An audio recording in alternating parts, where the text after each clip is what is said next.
Comment va-t-on? Bah bien, très bien, va bien. Bon, je suis très heureux de vous recevoir. Bah, heureux d'être ici dans ce canapé aussi cosy. On est bien là. Hein. Ah oui, on a envie de prendre le thé et rester une demi-heure. Bah, on a pas mal de choses à se dire. Première actu, ça, le DVD Jean-Philippe Janssen décolle. Le DVD sort ce mercredi. Ouais. Oh là là, que le temps passe. Comment on se sent quand on voit sa tête comme ça sur un DVD On est fiers, on est très fiers. On est fiers comme un cul. Et puis on pense à ses parents. C'est vrai. Pourquoi je pense à mes parents. Chaque fois que j'ai un truc important, je pense à eux. Et je me dis, ils vont être contents de tenir ça demain. Parce que c'est comme, j'ai tout mis dedans en fait. C'est le spectacle, mais c'est pas que. C'est une partie de moi. Il y a des bonus, on parle de moi, de ma vie. C'est comme un album photo. Voilà, donc, et c'est de l'émotion. Pour moi, c'est de l'émotion. Et on sent ça, c'est marrant ça. Ouais, c'est un objet qu'on peut toucher en même temps, c'est palpable. Mais tu sais, c'est tellement une belle histoire. Pour moi, si on m'avait dit, il y a 5 ans, quand j'écrivais mes conneries dans mes chambres d'hôtel pour faire des éventuels sketchs, j'ai jamais pensé que ça finirait et à l'Olympia et que ça sortirait surtout un jour en DVD. Oui. Donc, c'est ça qui m'émeut, parce que je me dis, quand j'étais dans ma chambre à faire rire les gens ou mes passagers dans les avions, j'ai jamais pensé que ça se transformerait en spectacle et en une si belle histoire. Alors, c'est un conte de fées, un joli conte de fées. Ah oui, un conte de fées. Absolument. Alors, je disais que il y a donc le DVD, il y a aussi pas mal de dates. Alors, on y va. 5 décembre à Saint-Quentin, le 6 à 11, le 7 à Saint-Omer, le 8 à M, le 9 et 10 janvier. C'est mon anniversaire en plus. C'est pas vrai. J'adore être sur scène pour Est-ce qu'il y a un gâteau? Il faut que les gens l'amènent. Voilà. Si chacun fait une tarte et qu'on le met, ça fait une pièce montée. Ça fait une pièce montée. Donc ça, c'est le 8 décembre. 8 et 9 janvier, l'Olympia à Paris. Oui, ça aussi, c'est très symbolique. Finir à l'Olympia, et c'est pareil, je pense encore une fois de plus à mes parents. Et puis, tu sais, à l'Olympia, il y a ce qu'on appelle la cérémonie de pose des lettres. C'est-à-dire que le matin même où tu vas jouer, les lettres sont posées le matin. Et tu as le droit d'assister à la pose des lettres. Et tu as même le droit de poser une de tes lettres. Donc, moi j'espère bien en poser une et que ma mère en pose une. Tu sais, oui, il faudra un échafaudage renforcé, même mon Ça, on va venir filmer, on ne peut pas passer à côté de ça. Alors, la tournée, ça continue. Le 6 février à Chauny, le 21 mars à Amiens. Et puis, en mai, Zénith de Lille. Ah oui, c'est une tournée internationale. Zénith de Lille, pour clôturer, ça sera la der des der de ce spectacle. Et c'était important pour moi de finir sur mes terres, à Lille et au Zénith, où pratiquement là, tout a commencé, parce que la première partie que j'ai faite, et pratiquement l'unique, parce que j'en ai pas eu beaucoup, c'est Eric Antoine qui me l'avait offerte sur la scène du Zénith de Lille. Donc, et là, j'y retourne en tant qu'artiste pour y jouer mon spectacle. Ça aussi, c'est beau. Alors, Jean-Philippe Janssen, sur la scène, ça ressemble à ça.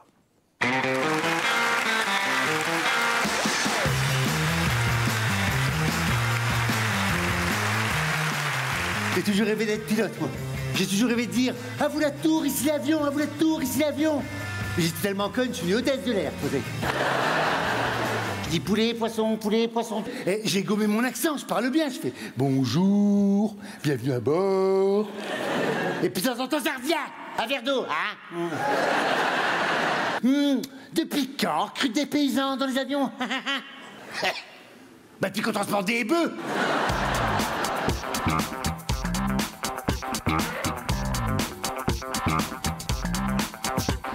Alors, ils ont eu de la chance, mes parents, figure-toi, parce qu'ils ont eu 4 beaux enfants, un échantillon quand même. Et sur les 4, ils en ont eu deux homosexuels. Ça fait un gros ratio quand même dans la même famille. 2 Marie Toutoul. Alors c'est un vrai spectacle que vous vous livrez en fait. Est-ce qu'on peut dire que vous vous mettez à nu dans ce spectacle-là? Ouais, c'est complètement autobiographique de toute façon. Je raconte ma vie de A à Z et je trouve que ma vie est rigolote, voilà. J'ai un principe de vie, c'est l'aventure est au coin de la rue, c'est vrai. Et donc je me laisse porter par ce principe. Alors des fois ça mène dans des situations complètement glauques et inextricables, et des fois ça donne des trucs magnifiques. Et ma vie d'hôtesse de l'air, de steward, c'était ça. Ma vie avant, j'avais un élevage de chats persans. Après j'ai eu un magasin de fringues. Enfin, j'ai tout fait dans ma vie parce que tout a un sens en fait finalement. Et mes échecs ou mes joies sont mes réussites aujourd'hui.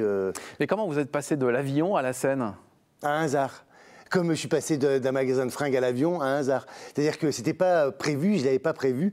Et c'est une copine qui m'a inscrit à mon insu à un concours d'humoriste. Vous n'avez pas eu le choix. Parce que je faisais rire les gens dans l'avion, parce que je faisais rire mes collègues, et tous mes collègues me disaient « Jean-Philippe, t'as un don, fais du théâtre, tu sais narrer les histoires. » Mais j'étais pas persuadé que ce que je racontais aux passagers ou à mes collègues dans l'avion ferait rire les gens sur scène. Et c'est une copine qui m'a inscrit à ce concours d'humoriste qui s'appelle Printemps du Rire à Toulouse.